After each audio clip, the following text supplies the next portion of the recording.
താൻ സ്ഥാനാർത്ഥിയായിട്ട് വന്നല്ലോ, എങ്ങനെ എനിക്ക് വോട്ട് ചെയ്യും? അപ്പോൾ അങ്ങേര് പറഞ്ഞെന്താണെന്നറിയോ?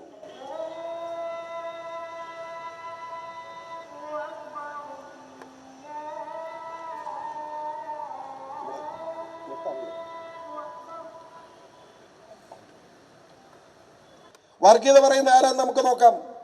കേരളത്തിൽ രാഷ്ട്രീയം തന്നെ എടുക്കാം. LDF UDF ഉണ്ട്. ഈ രാഷ്ട്രീയം ഇത്തവണ നമ്മുടെ ഇലക്ഷൻ കമ്മീഷൻ പ്രഖ്യാപിച്ചു. ഇലക്ഷൻ ഏപ്രിൽ 26 ഇല്ലേ? അത് വെള്ളിയാഴ്ചയായിപ്പോയി. എന്ത് വലിയ സംഭവം എന്നറിയണ്ടേ? പറ്റിയല്ല. ഇതാരാ പറയുന്നത്? അത് പറയുന്നത് ആരാണെന്നുള്ളത് നിങ്ങൾ ചിന്തിക്കണം.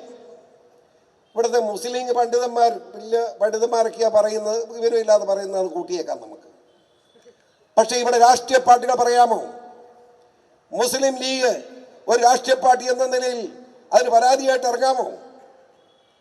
ആ പരാതിയോടൊപ്പം പിണറായി സഖാവ് ഇറങ്ങിയിരിക്കുന്നു. ഇലക്ഷൻ മാറ്റിവെക്കണം, ഏപ്രിൽ 26 വെള്ളിയാഴ്ച പറ്റിയല്ല, തീർന്നില്ല. ഏറ്റവും കൂടിയ വിവരക്കേടിന്റെ പര്യായമായ കോൺഗ്രസ് പാർട്ടി നിവേദനം കൊടുത്തിരിക്കുന്നു ഇലക്ഷൻ കമ്മീഷന്, വെള്ളിയാഴ്ച പറ്റുകയില്ല, അത് മാറ്റിവെക്കണം. അപ്പൊ കോൺഗ്രസ്, കമ്മ്യൂണിസ്റ്റ്, ഇവിടുത്തെ UDF, LDF മുഴുവൻ കക്ഷികളും കൂടി കൊടുത്തിരിക്കുന്നു. BJP അല്ലാതുള്ള കക്ഷികളെല്ലാം, BJP NDA അല്ലാത്ത കക്ഷികൾ. അപ്പം ഞാൻ അവരോടൊന്ന് ചോദിക്കട്ടെ, നിങ്ങൾ കാണിക്കുന്ന മര്യാദകേടാണ്. വെള്ളിയാഴ്ച ഇലക്ഷൻ വെക്കുന്നത് തെറ്റല്ല എന്ന് PCOറി പറയുമ്പം, അത് ക്രിസ്ത്യാനിയായ PCOറി പറയുമ്പോൾ, കത്തോലിക്കനായ PCOറി പറയുമ്പോൾ വെറുതെ പറയുന്നതല്ല. 2009 എന്താ ഇലക്ഷൻ നടന്നത്? ടീച്ചറിന് അറിയാമോ? എന്താ അറിയാമോ? പക്ഷേ ഒന്നാം തരം ഞായറാഴ്ചയുടെ പ്രത്യേകത എന്താ? കത്തോലിക്കനും ക്രിസ്ത്യാനിയും പള്ളിയിൽ പോകുന്ന ദിവസം മാത്രമല്ല, കത്തോലിക്കനെ സംബന്ധിച്ചിടത്തോളം ഞായറാഴ്ച എന്നത് പ്രമാണം അനുസരിച്ച് 10 പ്രമാണമാണ് ക്രിസ്ത്യാനിക്കുള്ളത്, കത്തോലിക്കേണ്ടത്. ആ പ്രമാണങ്ങളിലൊന്ന് ലംഘിക്കുന്നതിന് തുല്യമാണ് ഞായറാഴ്ചകളിലും കടമുള്ള ദിവസങ്ങളിലും ശുദ്ധമായി ആചരിക്കുക. അതാണ് പ്രമാണം. ആ പ്രമാണം അനുസരിച്ച് ഞായറാഴ്ച പള്ളിയിൽ പോകണ്ടേ? ഏതെങ്കിലും ക്രിസ്ത്യാനി ഇലക്ഷൻ മാറ്റി വെക്കണമെന്ന് പറഞ്ഞു? പറ. ഇത്രയും പേരുണ്ടല്ലോ, പറഞ്ഞു? ഏതെങ്കിലും ക്രിസ്ത്യാനി പറഞ്ഞോ? അതിനുള്ള ബോധമൊക്കെ ഞങ്ങൾക്കുണ്ട്. മനസ്സിലായില്ലേ? വർഗീയതയ്ക്ക് അപ്പുറത്ത് ചിന്തിക്കാൻ കഴിയും. വോട്ട് ചെയ്യുന്നത് ക്രിസ്ത്യാനി മാത്രമല്ല, ഹിന്ദുവും മുസൽമാനും ഒക്കെ വോട്ട് ചെയ്യുന്നുണ്ട്. അവരുടെ സ്വാതന്ത്ര്യത്തെ ഹനിക്കാൻ പാടില്ല. തെരഞ്ഞെടുപ്പാണ്.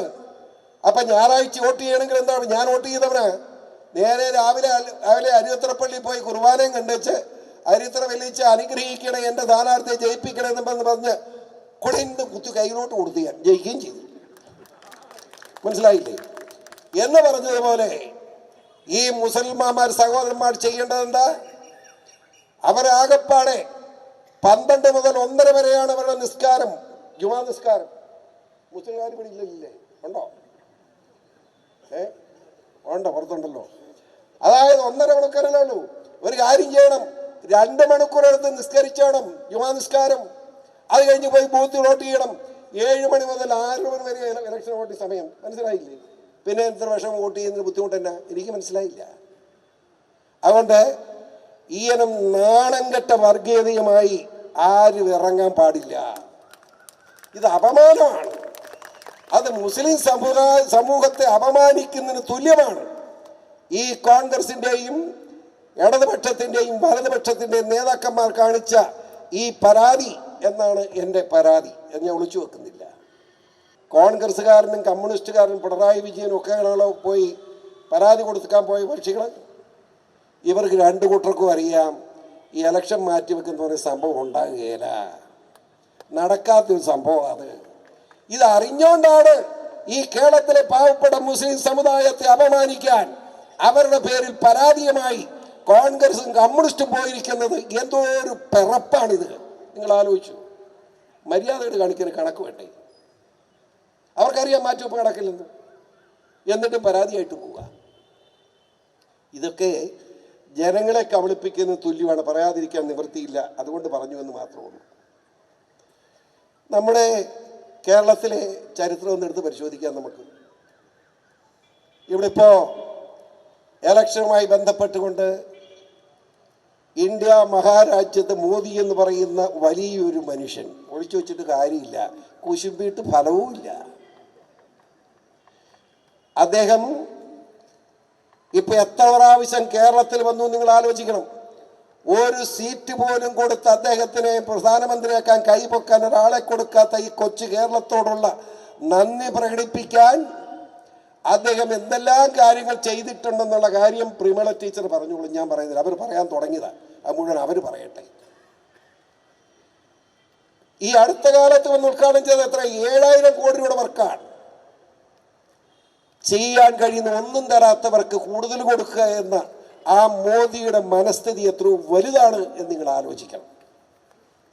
എന്നിട്ടും മോദിയെ ചീത്ത പറഞ്ഞാലും ഉറക്കം വരില്ല, അതായിരിക്കും മനസ്സിലാകാത്തത്.